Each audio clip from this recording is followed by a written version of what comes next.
ನೇರ ಪ್ರಸಾರದ ದೃಶ್ಯಗಳು ಬಿಎಸ್ ಯಡಿಯೂರಪ್ಪನವರ ನಿವಾಸಕ್ಕೆ ಇದೀಗ ಡಿಕೆ ಶಿವಕುಮಾರ್ ಅವರು ಆಗಮಿಸಿದ್ದಾರೆ. ಇವತ್ತು ನಡೆಯಲಿರುವ ಪ್ರಮಾಣ ವಚನ ಕಾರ್ಯಕ್ರಮಕ್ಕೆ ಡಿಕೆ ಶಿವಕುಮಾರ್ ಅವರು ಖುದ್ದು ಬಿಎಸ್ ಯಡಿಯೂರಪ್ಪನವರ ನಿವಾಸಕ್ಕೇನೆ ಆಗಮಿಸಿ ಅವರನ್ನ ಆಹ್ವಾನವನ್ನ ನೀಡ್ತಾ ಇರೋ ಸಂದರ್ಭದ ದೃಶ್ಯವನ್ನ ಗಮನಿಸ್ತಾ ಇದ್ದೀರಿ. ಅದಕ್ಕೆ ಕೆಲವೇ ಕ್ಷಣಗಳ ಹಿಂದೆ ಸಿದ್ದರಾಮಯ್ಯನವರನ್ನ ಕೂಡ ಭೇಟಿಯಾಗಿ ಅವರಿಗೆ ಅಭಿನಂದಿಸಿ ಜೊತೆಗೆ ಕಾರ್ಯಕ್ರಮಕ್ಕೂ ಕೂಡ ಆಹ್ವಾನವನ್ನ ನೀಡಿದ್ರು ಡಿಕೆ ಶಿವಕುಮಾರ್ ಅವರು. ಆ ದೃಶ್ಯವನ್ನ ಕೂಡ ಮತ್ತೊಂದು ಬದಿಯಲ್ಲಿ ಗಮನಿಸ್ತಾ ಇದ್ದೀವಿ. ಇನ್ನು ಡಿಕೆ ಶಿವಕುಮಾರ್ ಅವರು ಪ್ರಮಾಣ ವಚನ ಸ್ವೀಕಾರ ಕಾರ್ಯಕ್ರಮಕ್ಕೆ ಒಬ್ಬೊಬ್ಬರೇ ಗಣ್ಯರನ್ನ ವೈಯಕ್ತಿಕವಾಗಿ ಆಹ್ವಾನವನ್ನ ನೀಡ್ತಾ ಇದ್ದಾರೆ. ಇದರ ನಡುವೆ ಕೆಲವೇ ಕ್ಷಣಗಳ ಹಿಂದೆ ಬಂದ breaking update, doctor G Parameshwar ಅವರು ಉಪಮುಖ್ಯಮಂತ್ರಿಯಾಗಿ ಪ್ರಮಾಣ ವಚನವನ್ನ ಸ್ವೀಕಾರ ಮಾಡಲಿದ್ದಾರೆ ಅನ್ನೋದು. ಅದರ ಜೊತೆಯಲ್ಲೇ ಆರ್ ವಿ ದೇಶಪಾಂಡೆ ಅವರು ಕೂಡ ಸಿದ್ದರಾಮಯ್ಯನವರ ನಿವಾಸಕ್ಕೆ ಡಿಕೆ ಶಿವಕುಮಾರ್ ಅವರು ಹೋದ ಸಂದರ್ಭದಲ್ಲಿ ಉಪಸ್ಥಿತರಿದ್ದರು. ಇನ್ನು ಬಿಎಸ್ ಯಡಿಯೂರಪ್ಪನವರ ನಿವಾಸದಿಂದ ನೇರ ಪ್ರಸಾರದ ದೃಶ್ಯವನ್ನ ಗಮನಿಸ್ತಾ ಇದ್ದೀರಿ. ದೇವರ ಕೋಣೆಗೆ ಹೋಗಿ ನಮಸ್ಕಾರವನ್ನು ಮಾಡಿದ್ರು. ಇದೀಗ ಬಿಎಸ್ ಯಡಿಯೂರಪ್ಪನವರು ಡಿಕೆ ಶಿವಕುಮಾರ್ ಅವರಿಗೆ ಅಭಿನಂದನೆಯನ್ನ ಸಲ್ಲಿಸ್ತಾ ಇದ್ದಾರೆ. ಹೂಗುಚ್ಛವನ್ನ ಅರ್ಪಿಸಿ ಹುಮಾಲೆಯನ್ನ ನೀಡಿ ಅಭಿನಂದನೆಯನ್ನ ಸಲ್ಲಿಸ್ತಾ ಇದ್ದಾರೆ ಮಾಜಿ ಮುಖ್ಯಮಂತ್ರಿ ಬಿಎಸ್ ಯಡಿಯೂರಪ್ಪನವರು ಹಾಗೆ ನಿಯೋಜಿತ ಮುಖ್ಯಮಂತ್ರಿ ಡಿಕೆ ಶಿವಕುಮಾರ್. ದಾವಣಗೆರೆ ನಿವಾಸದಲ್ಲಿ ಆಗ್ತಾ ಇರುವ ಭೇಟಿ ಇದು. ಬಿಎಸ್ ಯಡಿಯೂರಪ್ಪನವರನ್ನ ಕೂಡ ಇವತ್ತು ಸಂಜೆ 4 ಗಂಟೆ ನಂತರದಲ್ಲಿ ನಡೆಯಲಿರುವ ಕಾರ್ಯಕ್ರಮದಲ್ಲಿ ಭಾಗಿಯಾಗುವಂತೆ ಡಿಕೆ ಶಿವಕುಮಾರ್ ಅವರು ಆಹ್ವಾನಿಸುತ್ತಿದ್ದಾರೆ. ರಾಜಕೀಯ ಜಿದ್ದಾಜಿದ್ದಿ, ಪಾರ್ಟಿ ಹಾಗೆ ಅದರ ಐಡಿಯಾಲಜಿ, ಇದರ ಡಿಫರೆನ್ಸಸ್ ಏನೇ ಇದ್ರೂ ಕೂಡ ಪ್ರಜಾಪ್ರಭುತ್ವ ವ್ಯವಸ್ಥೆಯಲ್ಲಿ ವಿರೋಧ ಪಕ್ಷ ಹಾಗೆ ಆಡಳಿತಾರೂಢ ಪಕ್ಷದ ನಡುವೆ ಒಂದು ಹಂತಕ್ಕೆ ಸೌಹಾರ್ದಯುತವಾದ ಸಂಬಂಧಗಳು ಇರಬೇಕಾಗುತ್ತೆ. ಪರಸ್ಪರ ಸಹಕಾರ, ಸಹಯೋಗ, ಸಲಹೆಗಳ ವಿನಿಮಯ, ಇದೆಲ್ಲದರ ಜೊತೆಗೆ ಹ್ಯಾಂಡ್ ಇನ್ ಹ್ಯಾಂಡ್ ಅನ್ನೋ ರೀತಿಯಲ್ಲಿ ಹೋದಾಗ ಪ್ರಜಾಪ್ರಭುತ್ವ ವ್ಯವಸ್ಥೆಯಲ್ಲಿ ಸರ್ಕಾರ ಅನ್ನೋದು ಜನಪರವಾಗಿ ಕಾರ್ಯವನ್ನ ನಿರ್ವಹಿಸಲಿಕ್ಕೆ ಸಾಧ್ಯವಾಗುತ್ತೆ. DK Shivakumar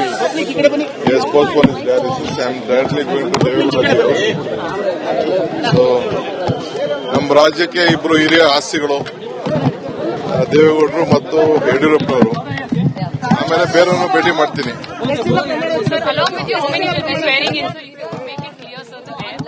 You come to seek his blessing before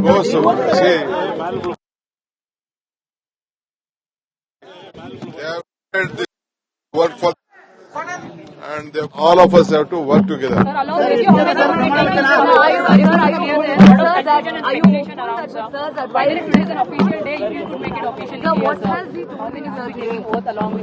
Plus 13th.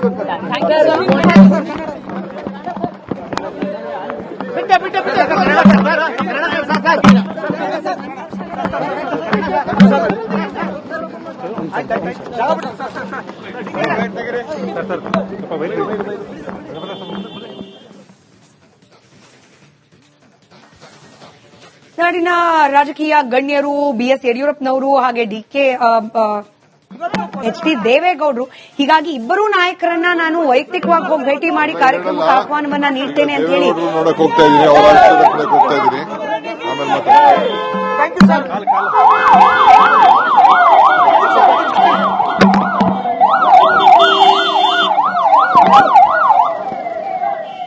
ಬೆಂಗಳೂರಿನ ಡಾಲರ್ಸ್ ಕಾಲೋನಿಯಲ್ಲಿರುವ ಬಿಎಸ್ ಯಡಿಯೂರಪ್ಪನವರ ನಿವಾಸಕ್ಕೆ ಈಗಷ್ಟೇ ಭೇಟಿ ನೀಡಿದ್ರು ಡಿಕೆ ಶಿವಕುಮಾರ್ ಅವರು. ಅದಾದ ನಂತರದಲ್ಲಿ ದೇವೇಗೌಡರ ನಿವಾಸದತ್ತ ಹೊರಟಿದ್ದಾರೆ ಡಿಕೆ ಶಿವಕುಮಾರ್. ದೇಶದ ಪ್ರಧಾನಿಯಾಗಿ ಸೇವೆಯನ್ನ ಸಲ್ಲಿಸಿದವರು ಹಾಗೆ ರಾಜ್ಯ ರಾಜಕೀಯ ಮಟ್ಟದಲ್ಲಿ ಹಿರಿತಲೇ ದೇವೇಗೌಡರು. ಹೀಗಾಗಿ ಅವರನ್ನ ಕೂಡ ಇವತ್ತಿನ ಕಾರ್ಯಕ್ರಮಕ್ಕೆ ಆಹ್ವಾನವನ್ನ ನೀಡ್ತೇನೆ ಅಂತ ಹೇಳಿ ಯಡಿಯೂರಪ್ಪನವರು. ಆಮೇಲೆ ಬೇರೆಯವ್ರನ್ನು ಭೇಟಿ ಮಾಡ್ತೀನಿ.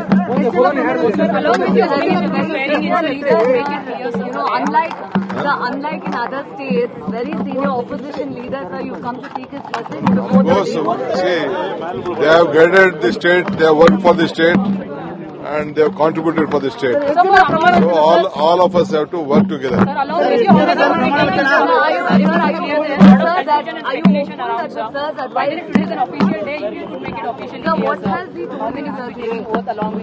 Plus 13th.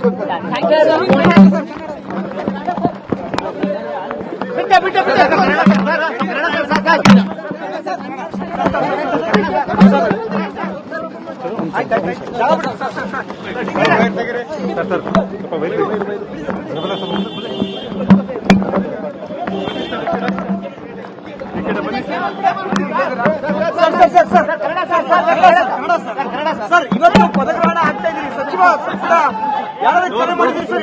ಸರ್ ಇವತ್ತು ಎಲ್ಲ ಹೇಳಲ್ಲ. ಈಗ ದೇವೇಗೌಡರು ನೋಡಕ್ ಹೋಗ್ತಾ ಇದೀನಿ, ಅವರ ಕಡೆ ಹೋಗ್ತಾ ಇದೀನಿ. ಆಮೇಲೆ ಮಾತಾಡ್ತೀನಿ. Thank you sir.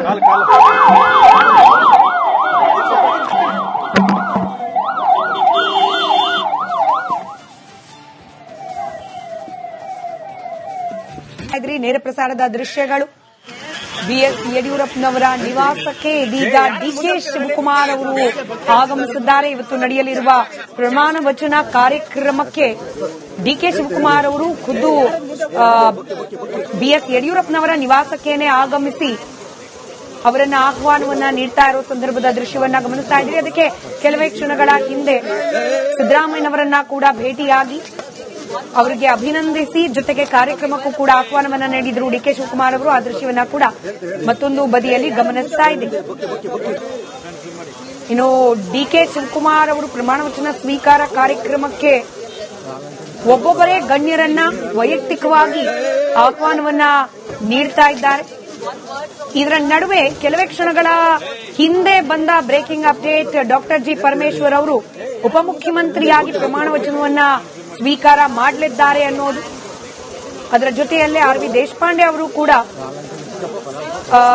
ಸಿದ್ದರಾಮಯ್ಯನವರ ನಿವಾಸಕ್ಕೆ ಡಿಕೆ ಶಿವಕುಮಾರ್ ಅವರು ಹೋದ ಸಂದರ್ಭದಲ್ಲಿ ಉಪಸ್ಥಿತರಿದ್ದರು. ಇನ್ನು ಬಿಎಸ್ ಯಡಿಯೂರಪ್ಪನವರ ನಿವಾಸದಿಂದ ನೇರ ಪ್ರಸಾರದ ದೃಶ್ಯವನ್ನ ಗಮನಿಸ್ತಾ ಇದ್ದೀರಿ. ದೇವರ ಕೋಣೆಗೆ ಹೋಗಿ ನಮಸ್ಕಾರವನ್ನು ಮಾಡಿದ್ರು. ಇದೀಗ ಬಿಎಸ್ ಯಡಿಯೂರಪ್ಪನವರು ಡಿಕೆ ಶಿವಕುಮಾರ್ ಅವರಿಗೆ ಅಭಿನಂದನೆಯನ್ನ ಸಲ್ಲಿಸ್ತಾ ಇದ್ದಾರೆ. ಹೂಗುಚ್ಛವನ್ನ ಅರ್ಪಿಸಿ ಹುಮಾಲೆಯನ್ನ ನೀಡಿ ಅಭಿನಂದನೆಯನ್ನ ಸಲ್ಲಿಸ್ತಾ ಇದ್ದಾರೆ ಮಾಜಿ ಮುಖ್ಯಮಂತ್ರಿ ಬಿಎಸ್ ಯಡಿಯೂರಪ್ಪನವರು ಹಾಗೆ ನಿಯೋಜಿತ ಮುಖ್ಯಮಂತ್ರಿ ಡಿಕೆ ಶಿವಕುಮಾರ್. ದಾವಣಗೆರೆ ನಿವಾಸದಲ್ಲಿ ಆಗ್ತಾ ಇರುವ ಭೇಟಿ ಇದು. ಬಿಎಸ್ ಯಡಿಯೂರಪ್ಪನವರನ್ನ ಕೂಡ ಇವತ್ತು ಸಂಜೆ 4 ಗಂಟೆ ನಂತರದಲ್ಲಿ ನಡೆಯಲಿರುವ ಕಾರ್ಯಕ್ರಮದಲ್ಲಿ ಭಾಗಿಯಾಗುವಂತೆ ಡಿಕೆ ಶಿವಕುಮಾರ್ ಅವರು ಆಹ್ವಾನಿಸುತ್ತಿದ್ದಾರೆ. ರಾಜಕೀಯ ಜಿದ್ದಾಜಿದ್ದಿ, ಪಾರ್ಟಿ ಹಾಗೆ ಅದರ ಐಡಿಯಾಲಜಿ, ಇದರ ಡಿಫರೆನ್ಸಸ್ ಏನೇ ಇದ್ರೂ ಕೂಡ ಪ್ರಜಾಪ್ರಭುತ್ವ ವ್ಯವಸ್ಥೆಯಲ್ಲಿ ವಿರೋಧ ಪಕ್ಷ ಹಾಗೆ ಆಡಳಿತಾರೂಢ ಪಕ್ಷದ ನಡುವೆ ಒಂದು ಹಂತಕ್ಕೆ ಸೌಹಾರ್ದಯುತವಾದ ಸಂಬಂಧಗಳು ಇರಬೇಕಾಗುತ್ತೆ. ಪರಸ್ಪರ ಸಹಕಾರ, ಸಹಯೋಗ, ಸಲಹೆಗಳ ವಿನಿಮಯ, ಇದೆಲ್ಲದರ ಜೊತೆಗೆ ಹ್ಯಾಂಡ್ ಇನ್ ಹ್ಯಾಂಡ್ ಅನ್ನೋ ರೀತಿಯಲ್ಲಿ ಹೋದಾಗ ಪ್ರಜಾಪ್ರಭುತ್ವ ವ್ಯವಸ್ಥೆಯಲ್ಲಿ ಸರ್ಕಾರ ಅನ್ನೋದು ಜನಪರವಾಗಿ ಕಾರ್ಯವನ್ನ ನಿರ್ವಹಿಸಲಿಕ್ಕೆ ಸಾಧ್ಯವಾಗುತ್ತೆ. DK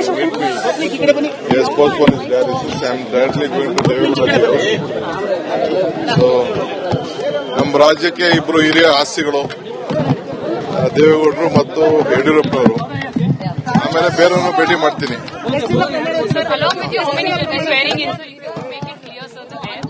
You come to take his blessing before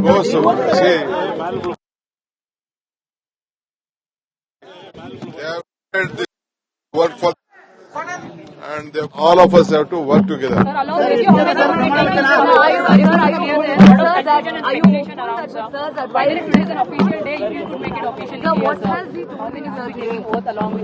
Plus 13.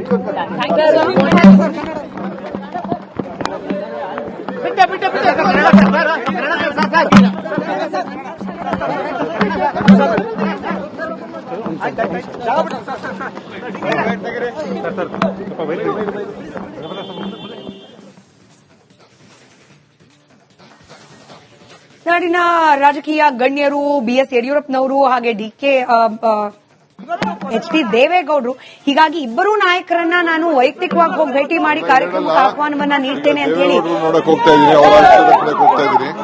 ಆಮೇಲೆ ಮಾತಾಡ್ತೀನಿ. Thank you sir.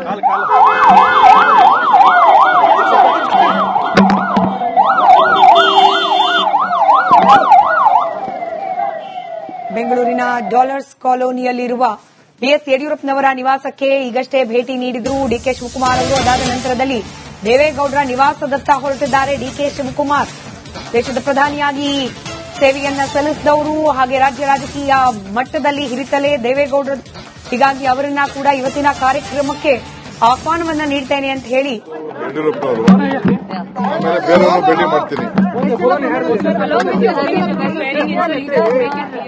unlike Sir, unlike in other states, very senior opposition leaders, sir, you come to take his message before Of course, the see, they have guided the state, they have worked for the state, and they have contributed for the state. So all of us have to work together. Sir, are